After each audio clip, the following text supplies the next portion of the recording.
السلام علیکم ورحمۃ اللہ وبرکاتہ۔ امید ہے سب بھائی خیریت سے ہوں گے۔ آج ہم ایک حدیث پیش کرتے ہیں کہ بہت ہی خوبصورت حدیث ہے۔ اللہ کی رحمت کتنی وسیع ہے، آپ اندازہ لگائیں اس حدیث سے کہ قیامت والے دن اللہ پاک ایک انسان کو اپنے قریب کرے گا اور اس کے اوپر اپنا ہاتھ ڈالے گا جیسے اس کے شان کے لائق ہے۔ تو اللہ تعالیٰ نے اپنے جو انسان نے گناہ کیے ہوں گے دنیا کے اندر، ہر انسان گنہگار ہے، وہ گناہ گنوائے گا کہ میرے بندے تو نے فلانا گناہ کیا تھا، فلانا گناہ کیا تھا، وہ کہے گا ہاں، وہ اقرار کرتا جائے گا۔ تو انسان دل کے اندر خیال کرے گا، اللہ کے رسول کا فرمان ہے کہ انسان دل کے اندر یہ خیال کرے گا کہ میں تو تباہ ہو گیا، میرے سارے گناہ اللہ پاک نے گن لیے، میں تو تباہ ہو گیا، ختم ہو گیا میں تو۔ اللہ کی رحمت دیکھیں کہ اللہ پاک فرمایا کہ میرے بندے جا، میں نے تجھے معاف کر دیا، جا میرے جنت کے اندر داخل ہو جا۔ کیوں کہ تو نے دنیا کے اندر لوگوں کو تو نے معاف کیا تھا، دنیا کے اندر تو نے لوگوں کے ساتھ رحمت کا معاملہ کیا تھا، آسانی کا درگزر کا معاملہ کیا تھا، لوگوں کے اوپر تو نے دنیا کے اندر پردہ ڈالا تھا، جا آج میں نے تجھے معاف کر دیا۔ تو کوشش کریں کہ اس احادیث کے اندر اپنے آپ کو شامل کریں، اپنے بھائیوں سے احبابوں سے درگزر کا معاملہ پیش کیا کریں، چھوٹی چھوٹی باتوں کے اوپر لڑائی جھگڑے نہ کیا کریں، اپنے دل کو صاف رکھا کریں۔ یہ دن بڑے تیزی سے گزر رہے ہیں، رمضان المبارک کے دن چل رہے ہیں، خاص کر غیبت سے پرہیز کیا کریں۔ یہ جو غیبت ہے نا، یہ انسان کے گناہ کو، انسان کی عبادت کو ایسے کھاتا ہے جیسے لکڑی کو کیڑا لگ جاتا ہے، ایسے تباہ کر دیتا ہے۔ تو غیبت کرنے سے اپنے آپ کو بچائیں، اپنے بھائیوں کی، رشتہ داروں کی غیبت نہ کیا کریں، اور اللہ کی عبادت کیا کریں جتنا ہو سکے۔ ایک اور حدیث آپ کے سامنے رکھتا ہوں میں۔ صحابی رسول فرماتے ہیں کہ مسجد نبوی میں اللہ کے رسول صلی اللہ علیہ وسلم بیٹھے تھے، اللہ کے رسول صلی اللہ علیہ وسلم نے کہا کہ ابھی ایک آدمی آئے گا اور وہ جنتی ہے، جنت اس کے اوپر واجب ہو چکی ہے۔ صحابہ کرام بڑے تعجب کیا انہوں نے کہ اب کون آئے گا؟ دیکھتے ہیں کہ ایک انصار تھا، انصاریوں میں سے، اس نے وضو کیا ہوا تھا، آیا، اس نے کھڑا ہو کے 2 رکعت نماز پڑھی اور کچھ دیر تک بیٹھا رہا، پھر چلا گیا۔ دوسرے دن اللہ کے رسول نے پھر وہی فرمائی بات کہ ابھی ایک بندہ آئے گا اور وہ جنتی ہے۔ تو صحابہ کرام کہتے ہیں ہم دیکھتے رہتے، پھر وہی آدمی آیا، اس نے 2 رکعت نماز پڑھی، کچھ دیر بیٹھا رہا، پھر چلا گیا۔ تیسرے دن اللہ کے رسول صلی اللہ علیہ وسلم نے پھر یہ فرمایا کہ ابھی ایک بندہ آئے گا اور وہ جنتی ہے۔ اچھا، جب وہ آیا، اس نے نماز پڑھی، تو جب اٹھ کے چلنے لگا نا، صحابیوں میں سے ایک صحابی اس کے پیچھے کرنے لگ گیا۔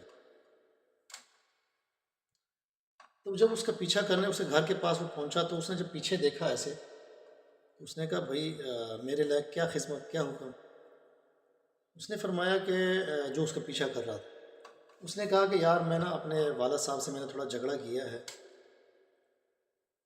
اس کے دل کے اندر طلب تھی کہ میں دیکھوں یہ آدمی کون سا عمل کرتا ہے کہ یہ عمل میں کروں اور مجھے بھی اللہ تعالیٰ جنتی بنا دے۔ حالانکہ وہ جنتی تھے، مگر دین کے اندر شوق تھا کہ مزید وہ آگے محنت کرے دین کے اندر۔ اس نے کہا یار میں نے اپنے نا والد صاحب سے تھوڑا جھگڑا کیا گھر کے اندر، تو میں کچھ دیر آپ کے ساتھ رہنا چاہتا ہوں، اگر آپ کی اجازت ہو۔ میں نے کہا بالکل آئے، کوئی مسئلہ نہیں ہے۔ جب اس نے کچھ دن گزارے، وہ رات کو دیکھتا تھا، اس کو نوٹ کرتا تھا، دن کو بھی نوٹ کرتا تھا کہ یہ کون سا ایسا عمل ہے، کون سی عبادت ہے جس کی وجہ سے اللہ کے رسول نے جنت کی بشارت دی ہے اس کو۔ آپ ذرا نوٹ کریں اس بات کو اور یہ عمل اپنے اندر بھی داخل کریں۔ تو جب اس نے کچھ دن گزارے تو کچھ اس نے اضافی محسوس نہیں کیا، وہ چلنے لگ گیا، کہتا ٹھیک ہے یار میں جا رہا ہوں اپنے گھر۔ اس نے کہا میں گھر میں کوئی لڑائی جھگڑا کر کے نہیں آیا، میں صرف اس لیے آیا تھا کہ اللہ کے رسول صلی اللہ علیہ وسلم نے 3 دن بشارت کی جنت کی، اور اسی دن کہ ابھی ایک بندہ آئے گا اور وہ جنتی، اور تو ہی آیا 3 دن۔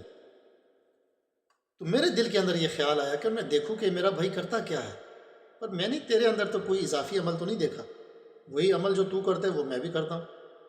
تو بھی وہی نمازیں پڑھتا ہے جو میں پڑھتا ہوں، تہجد تو بھی پڑھتا ہے میں بھی پڑھتا ہوں، کوئی اضافی عمل تو میں نے تیرے اندر دیکھا نہیں۔ وہ انصاری کہتا ہے کہ جو صحابی رسول ہیں وہ کہتے ہیں کہ بس یہی عمل ہے جو تو نے دیکھا ہے۔ اچھا جب وہ جانے لگا نا، اس نے پیچھے سے اس کو آواز دی، کہہ رہا ٹھہر ادھر آ۔ اس نے کہا ایک عمل ہے، جاتے جاتے سن لے، ایک عمل ہے جو میں کرتا ہوں جس کا تجھے علم نہیں ہے۔ تو وہ صحابی کہتے ہیں جلدی بتا مجھے کون سا عمل ایسا ہے؟ اس نے کہا جب میں رات کو سوتا ہوں نا چارپائی پہ،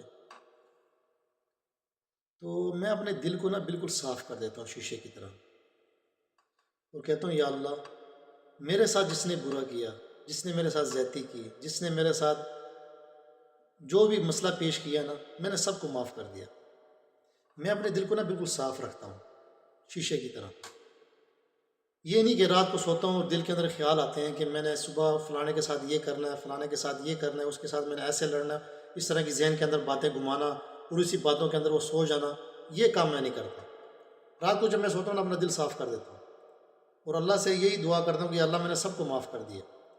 تو وہ صحابی رسول کہتے ہیں کہ یہی تو وہ عمل ہے جو ہم کرتے نہیں، یہی تو وہ کام ہے جو ہم نہیں کرتے،